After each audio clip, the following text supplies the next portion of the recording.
Hi, Paul. It's Chris Johns. I'm the guy who asked you to talk about digital art. I've tried to make this video like two or three times and I keep on getting interrupted, so I'm just going to go through it this time no matter what happens. So first of all, I'd just like to say thanks for your channel. I really enjoy it. You have a lot of really great insights into politics, into art, and yeah, I guess I found you originally through your comments on Jordan Peterson, and I've been going through a lot of your old videos and stuff. So just wanted to say thanks for that. And about myself,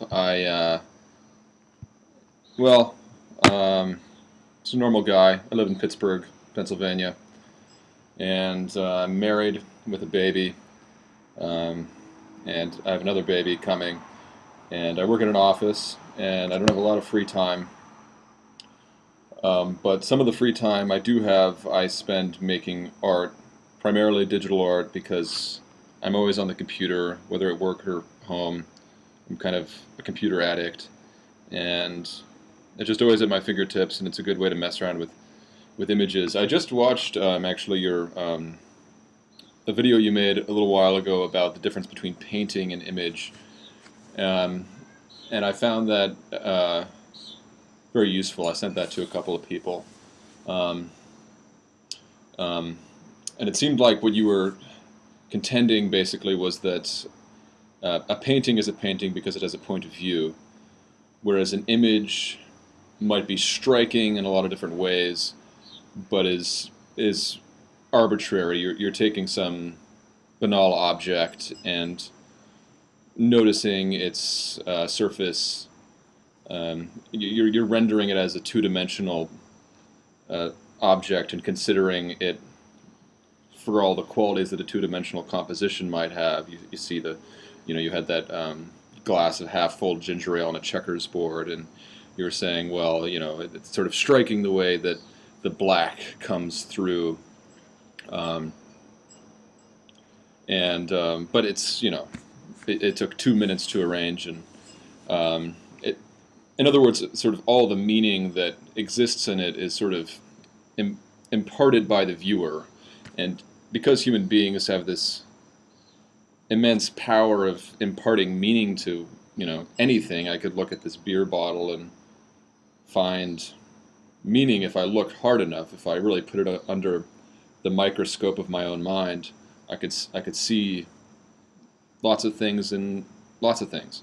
But anyway, with that prelude, I would just like to show you some of my art, and I tried to get a fairly good sampling from the past few years of stuff I've made, and I'll just try to give some commentary along with it as I go.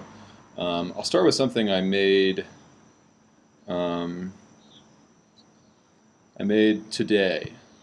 I made this afternoon.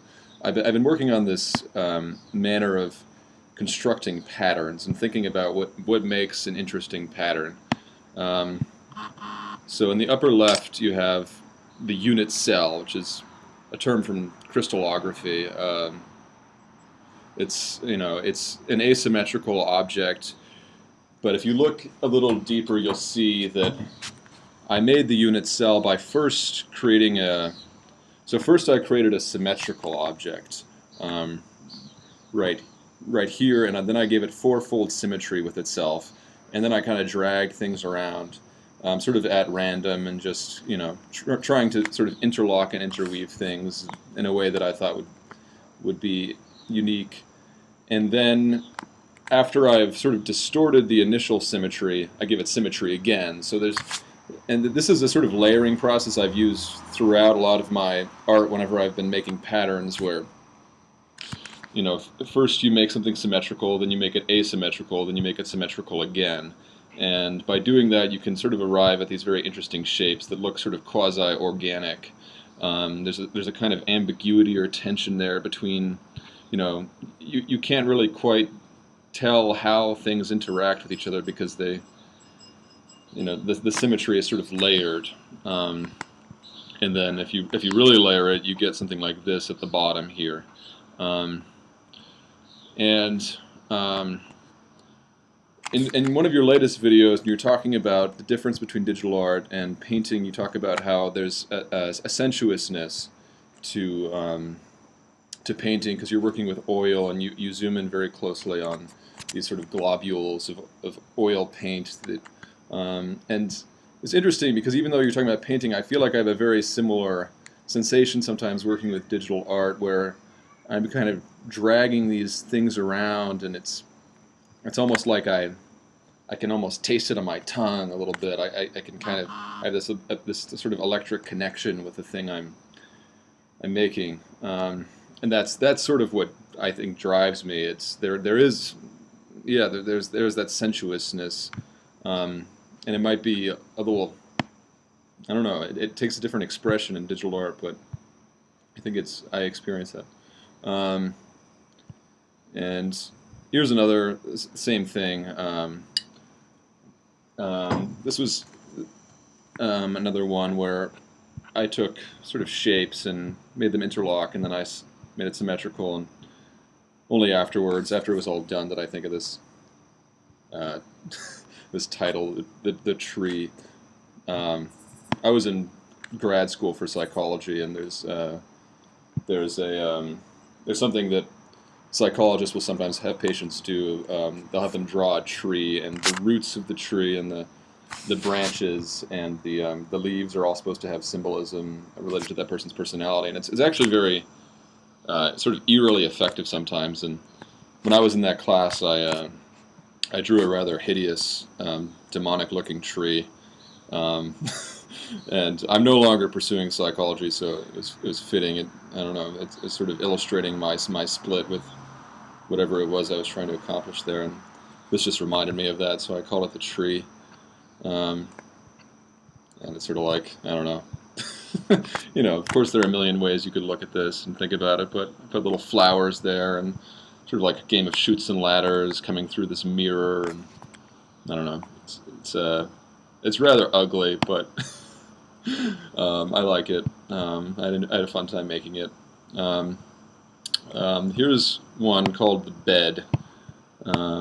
This is a more explicitly religious piece. I'm a Catholic. You've talked about your own Catholicism. I've got a couple of miraculous medal here, and more and more I've been trying to shy away from explicit religious representations, because I just, you know, it's a little cheap, and it's nicer for things to just come through. But again, you sort of see, I don't know, this interest in pattern that I have, and it's a lot crisper in the original. This is sort of a lower bit rate version, but it's kind of got a starry night. This bed of nails, blood seeping out underneath it onto this sort of psychedelic-looking shimmery grass. I made this fairly recently. What I call this between, and I'm just kind of playing with some abstract forms here on Photoshop and thinking about the way that forms can cut through. It's kind of like a serpent here, but abstract enough that you don't have to see the serpent if you don't want to. Turning to a thread, undergoing some kind of spiritual transmogrification, perhaps. I don't know. Probably overanalyzing my own work, but I just kind of made this one afternoon when my wife was cooking. The birthday cake blowout.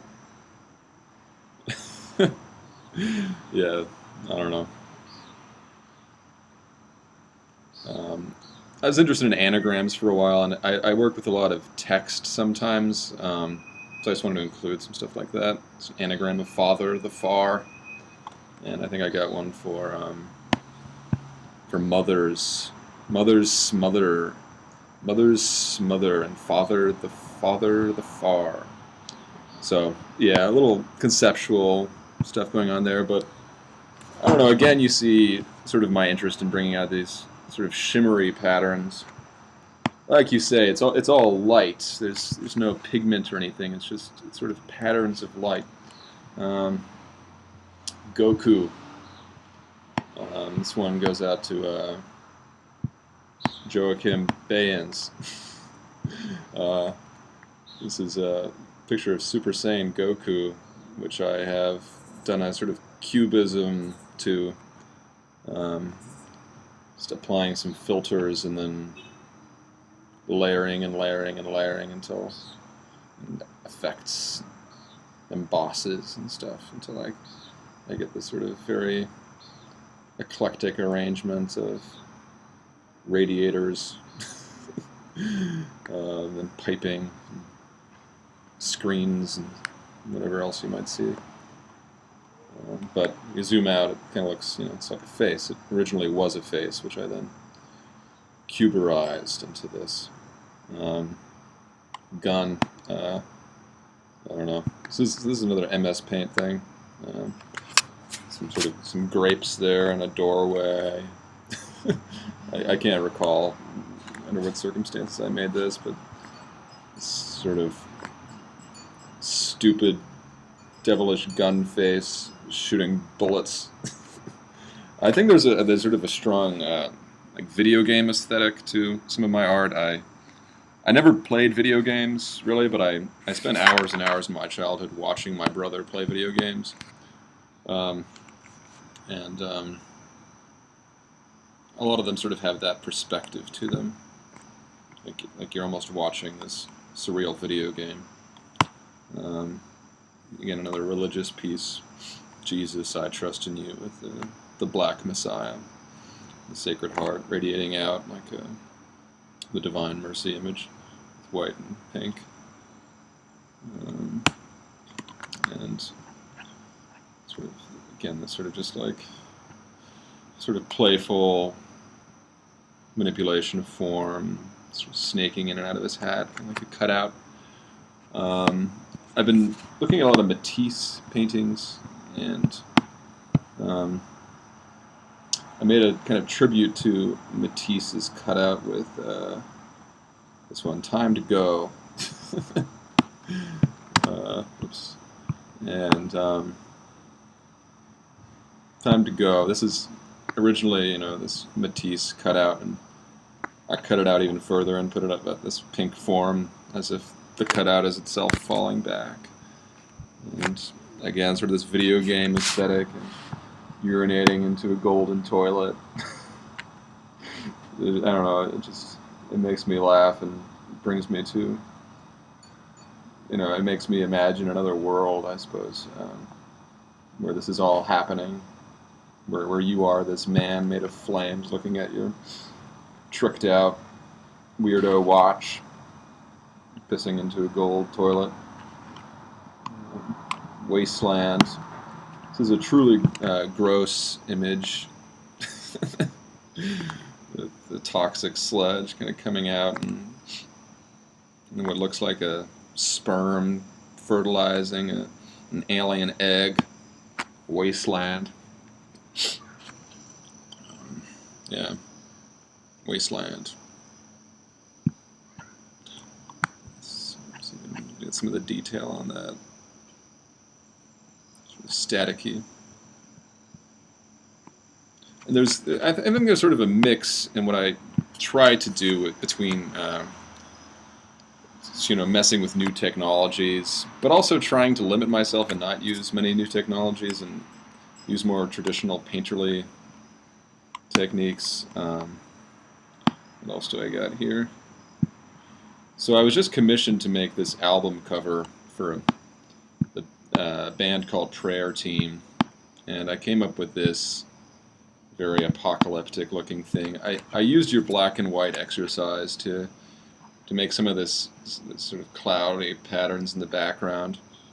And I kind of had the black and white exercise in the back of my head as I was making all of this. It's sort of a little bit of a mess. I consider this to be sort of an interesting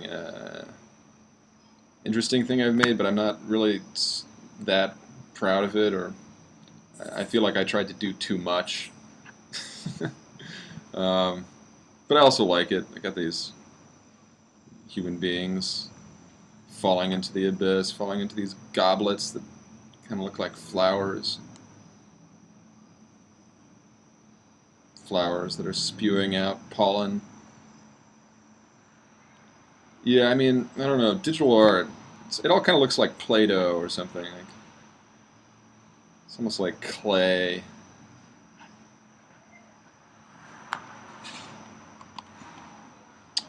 And then here's one I made in class when I was in psychology school, my play therapy class. In this room, you can say anything you want and do almost anything you want. Seesaw, magic lamp,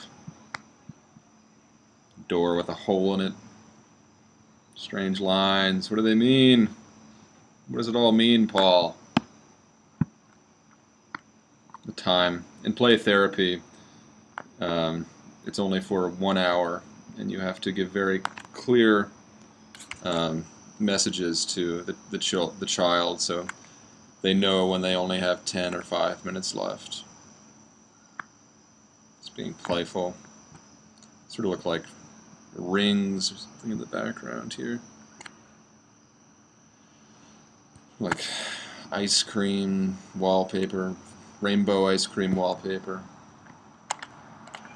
Sort of 70s groovy brown and yellow pattern in the carpet. Here's sort of a rug I made. Can't remember exactly.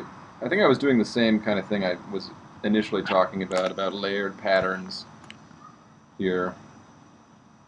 Except I think I layered the pattern with itself at some kind of, like I took the pattern and then I inverted the colors, changed the hue, and then reflected it on itself, and then overlaid it with itself to create this. It's like your brain can't really tell you exactly what's there, but it knows that there's order. That it knows enough to know that there's order there, that it can't see. If that makes sense. I was thinking it'd be nice to print this thing out, because this is one thing that I've made that I actually find somewhat beautiful. But anyway, yeah, again, my interest in pattern. A while ago I was making this series where I was trying to almost simulate painting on Photoshop. And you can use these sort of paintbrush tools that makes it almost look like a real painting. It's kind of like a child's painting, sort of like for a child's storybook. Consider the flowers, how they grow. Is that it? Jesus. Yeah, I guess that's it. Oh, here's another Matisse tribute. I just took a section of Matisse drawing, and then I tried to add color and texture to this drawing, kind of give it this embossed, etched out surface. Well, I guess that's it. I don't have a whole lot else to say. Probably already said too much. But I'd be very curious to know what you have to say, if anything. Or, I hope at the very least you got some enjoyment out of this. And I'll continue to watch your channel with interest. So thank you, Paul. Bye.